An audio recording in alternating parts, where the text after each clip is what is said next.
Magandang araw mga swabing kabiyahe.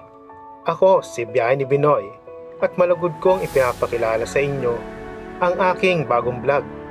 Sa araw na ito, kasamahan ko kayo sa isang kakaibang karanasan sa isla ng Mozambique. Una sa lahat, nais kong ibahagi sa inyo ang mga kagandahan at kultura ng Mozambique.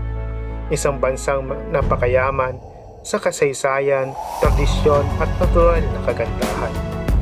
Sa aking paglalakbay sa isla ng Mozambique, may silayan natin ang kanyang mga magagandang tanawin mula sa puting buhangin hanggang sa mga makukulay na corals at malalim na asul ng karagatan.